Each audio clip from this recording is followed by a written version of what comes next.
Item 7. Na hipótese de prisão por quantidades inferiores à fixada no item 4, deverá o juiz, ao receber o auto de prisão em flagrante, avaliar as razões invocadas para o afastamento da presunção de porte para uso próprio. Me parece natural, não vejo divergência aqui. 8. A apreensão de quantidades superiores aos limites ora fixados não impede o juiz de concluir pela atipicidade da conduta, apontando nos autos prova suficiente da condição de usuário. E nós debatemos isso. O 40 é uma referência. Pode ser tráfico com menos ou pode ser porte com mais. Depende das circunstâncias do caso. Essas são as teses... Eu só, por favor, presidente. Pois não, ministro Alexandre. Eu já havia encaminhado ontem ao ministro Gilmar, ele havia concordado, mas acho que, pela celeridade, no item 7, na verdade, para que nós possamos adequar a lei da audiência de custódia ao juízo de garantias, aqui seria, deverá o juiz, na audiência de custódia, avaliar as razões invocadas para o afastamento de presunção de porte para uso próprio. Porque ele agora é audiência de custódia, né? Não é o recebimento do auto de flagrante somente. Vossa Excelência propõe substituir, ao receber o auto de prisão em flagrante, por na audiência de custódia? Audiência de custódia, exatamente. De acordo, ministro Gilmar? De acordo. Senhor presidente, uma observação pela ordem. Desde que não seja um voto sobre não é. De garantia. É só por coerência mesmo. Aqui, ó, na hipótese de prisão por quantidades inferiores a fixado no item 5, eu estou manifestando minha divergência porque eu não toquei isso em quantidades. Vê onde que é o negócio da Eu consigo a divergência do ministro Fux quanto ao item 7. Item 8, todos de acordo. E depois... o ministro Gilmar acrescentou: o Supremo Tribunal Federal deliberou ainda nos termos do voto do relator determinar ao Conselho Nacional de Justiça, em articulação com o Ministério da Saúde, Anvisa, Ministério da Justiça e Segurança Pública, tribunais e Conselho Nacional do Ministério Público, a adoção de medidas para permitir cumprimento da presente decisão pelos juízes, com aplicação das sanções previstas no 28.1 e 3, em procedimento não penal. 2, criação de protocolo próprio para a realização de audiências envolvendo usuários dependentes, com encaminhamento do indivíduo vulnerável aos órgãos da rede pública de saúde, capacitados a avaliar a gravidade da situação e oferecer tratamento especializado, como os centros de atenção psicossocial de álcool e drogas. E aqui acho que todos concordamos que o assunto deve migrar de uma questão policial para uma questão de saúde pública, e penso que o CNJ possa contribuir para isso.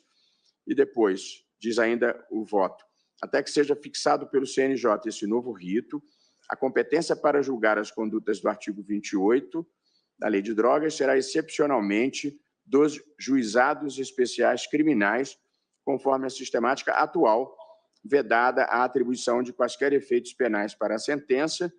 E, por fim... Senhor presidente, só um detalhe. É que eu entendo que o CNJ não tem competência constitucional para editar ritos, porque isso é lei procedimental processual ou dos Estados da União. O CNJ não pode fixar procedimento penal. Então, consignamos a divergência do ministro Fux quanto a esse item. E, por fim ainda não, fazer um apelo aos poderes legislativo e executivo para que adotem medidas administrativas e legislativas para aprimorar as políticas públicas de tratamento ao dependente, deslocando o enfoque da atuação estatal do regime puramente repressivo para um modelo multidisciplinar que reconheça a interdependência das atividades de prevenção ao uso de drogas, atenção especializada e reinserção social de dependentes e repressão da produção não autorizada e do tráfico de drogas. Conclamar os poderes a avançarem no tema, estabelecendo uma política focada na não estigmatização, mas no engajamento dos usuários, especialmente os dependentes, em um processo de autocuidado contínuo que lhes possibilite compreender os graves danos causados pelo uso de drogas. E 2, na agenda de prevenção educativa, implementando programas de dissuasão ao consumo de drogas. E 3, na criação de... Acho que aqui atende o pedido do ministro Toffoli, não, ainda não. Na criação de órgãos técnicos na estrutura do Executivo, compostos por especialistas em saúde pública, com a atribuição de aplicar aos usuários e dependentes as medidas previstas em lei nos mesmos moldes das comissões de dissuasão de toxicodependência de Portugal. Para viabilizar a concretização dessa política pública, especialmente a implementação de programas de dissuasão como contra o consumo de drogas e a criação de órgãos especializados no atendimento de usuários, caberá aos poderes executivo e legislativo assegurar dotações orçamentárias suficientes para essa finalidade.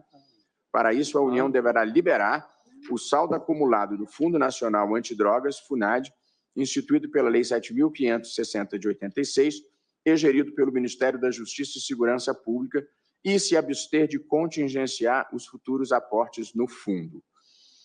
Por fim, a Corte determinou que o CNJ realize... Nesse item, quem vai ser o destinatário dos recursos do fundo? Porque os recursos estão dentro de uma gestão orçamentária.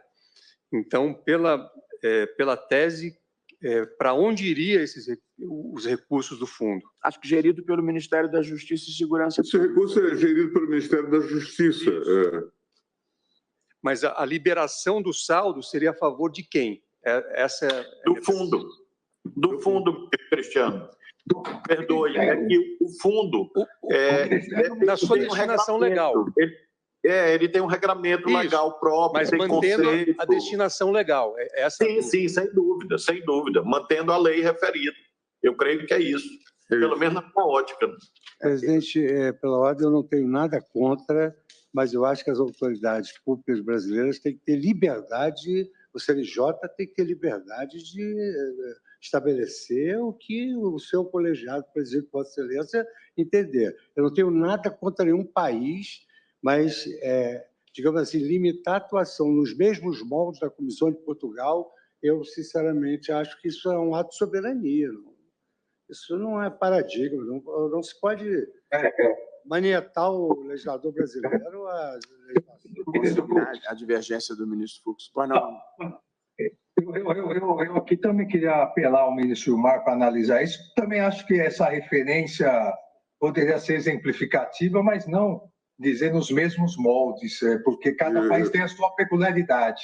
Sim. Aqui tudo tem a ver com as discussões que já travamos de não tratar o tema no campo da repressão. Aqui passa a ocorrer as chamadas audiências de admoestação e, portanto, as comissões de dissuasão, portanto, de desestímulos à prática. Só isso.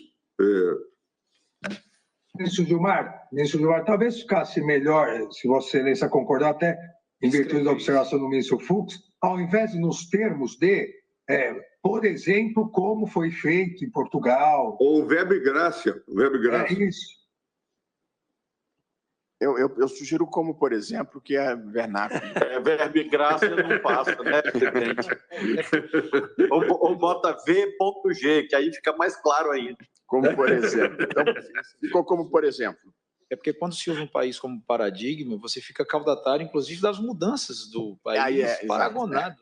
Paradigma paragonado fica Você poderia apenas terminar em previstas em lei. Não, eu acho que o melhor é que tirar pode parar em previstas em lei. Há modelos isso. que podem ser O adotados. presidente do CNJ vai determinar o que o senhor Excelência achar. Vou fazer uma farra lá, senhor. Isso vai ficar sob a sua responsabilidade. Previstas em lei, ponto. Ponto. Ok. E, por fim, o CNJ realizará mutirões carcerários para apurar e corrigir prisões decretadas em desacordo com os parâmetros fixados nesse voto. Eu acho ótimo. E eu penso... Só um minutinho, ministro Flávio. Só um minutinho. Eu penso que aqui, nesse item anterior, eu estou preocupado com o pedido do ministro Dias Toffoli. A União deverá liberar o saldo acumulado do Fundo Nacional Antigua, gerido pelo Ministério da Justiça, e se abster de contingenciar recursos que deverão ser utilizados, inclusive, para campanhas de esclarecimento sobre os malefícios do uso de drogas. Mas o próprio ministro Gilmar... Está bem assim, ministro Gilmar? Sim, presidente, isso já consta da lei, a lei referida, artigo 5º, inciso 3º, aos programas de esclarecimento ao público, nos mesmos termos propostos pelo ministro Toffoli. Os recursos do FUNAD serão destinados, aí, como o ministro Zanin indagou, inciso primeiro, aos programas de formação profissional, 2, programa de educação técnico-científica, preventivo, 3, programa de esclarecimento ao público. Eu creio que... Pronto, como não há contradição, vamos atender o pedido do ministro Toffoli. Pois não, ministro Alexandre?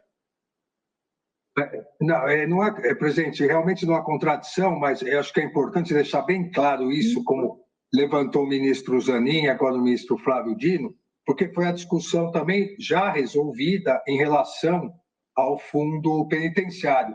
O que se faz agora, o que o Supremo irá fazer, é determinar o descontingenciamento, mas a gestão toda continua no Ministério da Justiça, a gestão toda continua no Poder Executivo, via Secretaria Nacional Antidrogas, e um dos pontos é exatamente esse a que o ministro Toffoli se refere.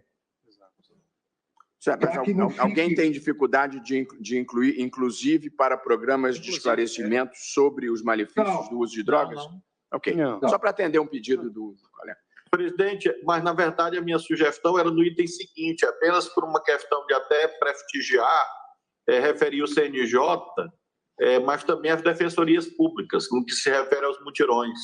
Eu acho que um convite às defensorias, é claro que o CNJ pode fazer, mas eu creio que... O CNJ atua via defensorias públicas nesse caso. Sim.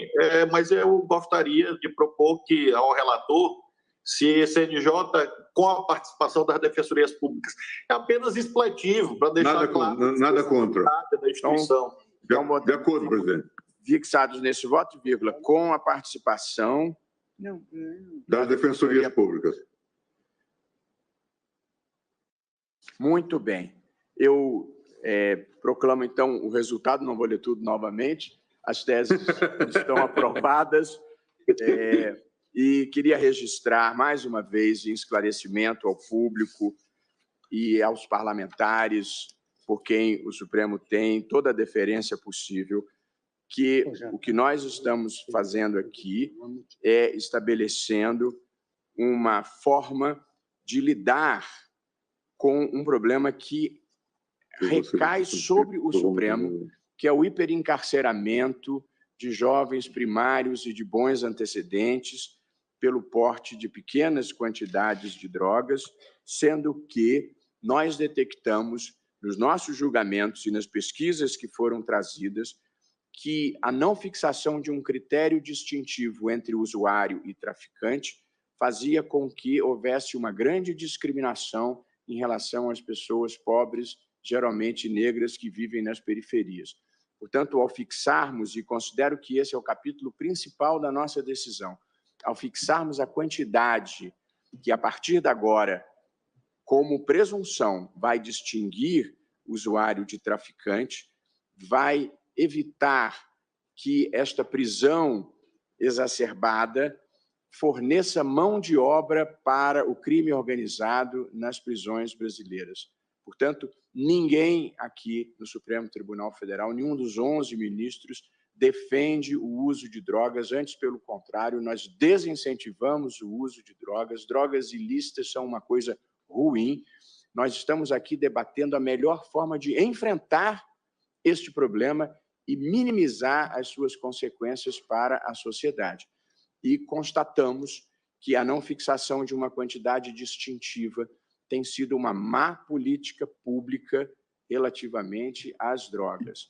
E aqui já, numa opinião própria, penso que a política de drogas que se deva praticar é a de monitoramento dos grandes carregamentos, de persecução dos grandes traficantes, de monitoramento do dinheiro e do policiamento tão intenso quanto possível de fronteiras, e não a política de prender em flagrante meninos pobres de periferia com pequenas quantidades de drogas.